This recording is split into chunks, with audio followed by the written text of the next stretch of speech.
ભવિષ્ય જોખમમાં। આમોદ તાલુકાના મચ્છાસરા ગામની પ્રાથમિક શાળામાં વિદ્યાર્થીઓ અને ગ્રામજનો દ્વારા વ્યક્ત કરવામાં આવેલી ચિંતાઓ મુજબ શાળામાં શિક્ષકો અને પૂરતા વર્ગખંડોના અભાવે 225 વિદ્યાર્થીઓનું ભવિષ્ય જોખમમાં મુકાયું છે।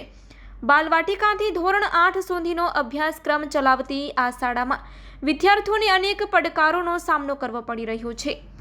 ગ્રામજનો અને વિદ્યાર્થીઓના જણાવ્યા અનુસાર શાળા સુધી પહોંચવા માટે યોગ્ય રસ્તો નથી, જેથી વિદ્યાર્થીઓને આશરે 1.5 થી 2 કિલોમીટરનો મુખ્ય માર્ગ કાપવો પડે છે, જ્યાં ભારે વાહનોની અવરજવર સતત રહે છે। શાળામાં કુલ 225 વિદ્યાર્થીઓ હોવા છતાં માત્ર 4 જ વર્ગખંડ ઉપલબ્ધ છે।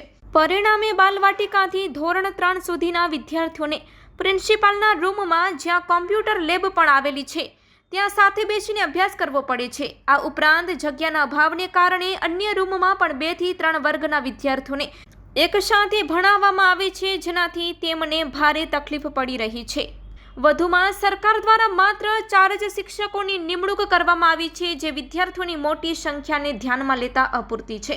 આ પરિસ્થિતિમાં ગામની શિક્ષણ સમિતિએ ગામના શિક્ષિત યુવાનોની મદદ લીધી છે, જેઓ બાળકોના ભણતરને નુકસાન ન થાય તે માટે સ્વૈચ્છિક રીતે વિના મૂલ્યે શિક્ષણ આપી રહ્યા છે। વિદ્યાર્થીઓએ સરકારને અપીલ કરી છે કે તેમને ભણતર માટે નવા રૂમ બનાવી આપવામાં આવે અને શાળામાં વધુ શિક્ષકોની ભરતી કરવામાં આવે, જેથી તેમને ગુણવત્તાયુક્ત શિક્ષણ પ્રાપ્ત કરવામાં સરળતા રહે।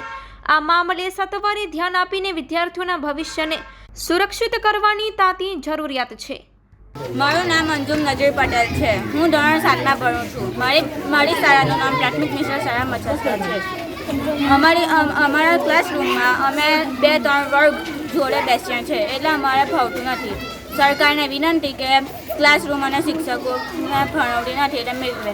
મારું નામ જીશાન યાસીન પટેલ છે। હું પ્રાથમિક મિશન શાળા મચ્છાસરામાં ભણું છું। મેં 6થા ધોરણમાં ભણું છું। 4 રૂમ, અમારે ભણવા માટે 4 રૂમ છે। એક રૂમમાં 2 વર્ગ બેસે છે। અમારે ભણવા માટે શિક્ષકો 4 છે। સરકાર પાસે માંગણી કરીએ છીએ કે અમને નવી સ્કૂલ બનાવી આપો, અમારા નવા શિક્ષકની ભરતી કરો। મારું નામ ઇબ્રાહિમ ઇસ્માઇલ પટેલ, મચ્છાસરા ગામનો રહેવાસી છું। હવે અહીંયા સ્કૂલમાં છોકરાઓને બેસવા માટે રૂમ નથી। જે છોકરાઓએ જણાવી એ હકીકત સાચી છે અને ટીચરોનો અભાવ છે। તો વહેલી તકે અમે સરકારશ્રી પાસે અપેક્ષા રાખીએ છીએ કે વહેલી તકે સ્કૂલમાં ટીચરોનો ભરતી થાય। 2 વર્ષથી જાણ કરેલી છે અને સ્કૂલના રૂમ બનાવવા માટે 2012થી અમે જાણ કરેલી છે। એ વાત સાચી છે। ગામના આપણે સ્કૂલની એસએમસી તરફથી મીટિંગ કરી અને એક ઠરાવ પાસ કરેલો છે અને ગામના 2-3 શિક્ષકો છે જે સ્કૂલને ફ્રીમાં સેવા આપે છે, છોકરાઓનું ભવિષ્ય ના બગડે એના માટે સારું કામ કરે છે। અબ્દુલ્લા ઇબ્રાહિમ, અહીંયા સાહેબ ટોટલી 222 બાળકો અભ્યાસ કરે। હવે એમ જોવા જાય તો અમારા મહેકમ પ્રમાણે લગભગ 10 રૂમ જોવે, પણ હાલની અંદર 4 રૂમ એક્ટિવેટ છે, ચાલુ છે અને બધા બાળકોને બેસાડીએ છીએ અંદર। શિક્ષકોની તો ઘટ છે જ। એની અંદર પંચાયતનો ઠરાવ પર કરેલો છે, આગળ ફાઇલ પર પહોંચાડેલી છે।